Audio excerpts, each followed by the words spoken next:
भारत विश्व में उन गिने चुने बड़े देशों में से बचा है जो अब भी नॉन अब्राहमिक है। इसलिए भारत पर कुछ लोगों की कुदृष्टि है तथा वे भारत को पूरी तरह से कन्वर्ट करना चाहते हैं। इसमें दो बड़े अब्राहमिक कल्ट भागीदार हैं। हिंदू धर्म के विरुद्ध दुष्प्रचार, जातिवाद, भाषा के आधार पर भड़काना इन्हीं के द्वारा किया जाता है। द्रविड़ आंदोलन इसका एक उदाहरण है। पर आज की इस वीडियो में हम बात करेंगे बिरसा मुंडा की उस धरती झारखंड की, जहां उन्होंने आदिवासियों को बचाने के लिए अपने प्राण त्याग दिए। तब तक आप चैनल को सब्सक्राइब कर लें। झारखंड की बात करें तो वहां की स्थिति दयनीय हो चुकी है। वहां कन्वर्जन माफिया आदिवासियों की संस्कृति को मिटाने पर तुला है एवं वहां मिशनरियों का खुला खेल चल रहा है। हालांकि ये एक बहुत कॉमन जानकारी है जो सभी को पता होगी। इसके अलावा वहां की सरकार पर भी इसमें शामिल होने के आरोप लगते हैं, किंतु अब आदिवासी समाज के अंदर से लोग इसके विरुद्ध खड़े हो रहे हैं। वे एसटी यानी शेड्यूल्ड ट्राइब के लिए बनी योजनाओं का कन्वर्टेड लोगों द्वारा लाभ उठाए जाने से परेशान होकर उनके विरुद्ध आंदोलन आरंभ कर चुके हैं। हालांकि ये अभी इतने बड़े स्तर पर नहीं है,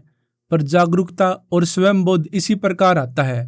झारखंड में 1845 से जर्मन, अंग्रेज, आयरिश और नॉर्वे के ईसाई प्रचारक हिंदू धर्म के विरुद्ध प्रचार करते घूम रहे हैं। इसी के उत्तर के रूप में झारखंड में बिरसा मुंडा आंदोलन और ताना भगत आंदोलन हुआ। और आपको तो पता ही है, भारत के पहले प्रधानमंत्री वो तो हमेशा ईसाई मिशनरियों का ही साथ देते थे। वहीं इन प्रचारकों की बात करें तो ये न केवल कन्वर्जन का काम करते हैं, बल्कि इसकी आड़ में बहुत से इलीगल धंधे भी चलाते हैं, जिसमें स्मगलिंग और भारत में नक्सलिज्म फैलाने के आरोप भी इन पर लगते हैं। पहले संक्षेप में समझ लेते हैं कि अभी आदिवासियों को मूल रूप से मिशनरियों से समस्या क्या है और कितनी मुख्य जनजातियां हैं झारखंड में, उनकी क्या मांगे हैं। झारखंड जो बिहार से अलग होकर नया राज्य बना था, इसमें 32 बड़ी छोटी जनजातियां हैं जो 4 प्रकार की हैं। पहली हंटर गैदर टाइप की, दूसरी शिफ्टिंग एग्रीकल्चर करने वाले, तीसरे सिंपल आर्टिसियन और चौथे जो सेटल्ड एग्रीकल्चर करते हैं एक जगह रुककर। इनमें 4 बड़ी, जिसमें संथाल, ओरियन, मुंडा और हो जनजातियां हैं। ये 4 बड़ी जनजातियां झारखंड में। और फिलहाल ये मिशनरियों से बढ़के इसलिए हैं क्योंकि जितने भी जनजातीय सामूहिक पद हैं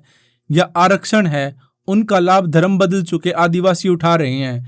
यहाँ तक कि कई जगह तो आरोप लगते हैं कि एमपी और एमएलए की सीटें जो एसटी के लिए रिजर्व्ड हैं, या गांव में सरपंच जैसे जो पद होते हैं आदिवासियों के समाज में, उन पर भी ये कन्वर्टेड ईसाई बैठे हुए हैं। क्योंकि ये राज्य पहले से ही आदिवासी आइडेंटिटी के नाम पर बना है, वहाँ की योजनाएं भी इसी को ध्यान में रख के बनाई जाती हैं कि यहाँ का समाज आदिवासी है। क्रिश्चियनिटी में कन्वर्ट हो चुके लोगों को सुविधा प्रदान करना एक अन्याय है, इसलिए यहाँ के लोगों में असंतोष होना स्वाभाविक है। इसके अलावा जेएमएम यानी झारखंड मुक्ति मोर्चा नामक पार्टी की सरकार पर भी मिशनरियों के विरुद्ध सख्त कदम न उठाने के आरोप लगते हैं। ये माना जाता है कि सोरेन परिवार मिशनरियों के लिए सॉफ्ट कॉर्नर रखता है। कुल मिलाकर मांग ये है कि आदिवासी न रहने पर किसी भी व्यक्ति को एसटी रिजर्वेशन नहीं मिलना चाहिए। और इस बदलाव की मांग करने वालों में प्रमुख नाम है चंपई सोरेन और निशा ओरेन का। इसके अलावा यहाँ पे एक पार्टी ही बन चुकी है जो चुनाव में जनजाति सुरक्षा मंच के नाम से चुनाव लड़ेगी। इसे भी आरक्षण हटाने का मुखर समर्थक माना जाता है, क्योंकि इसकी आड़ में आदिवासी जमीनों पर भी कब्जे किए जा रहे हैं,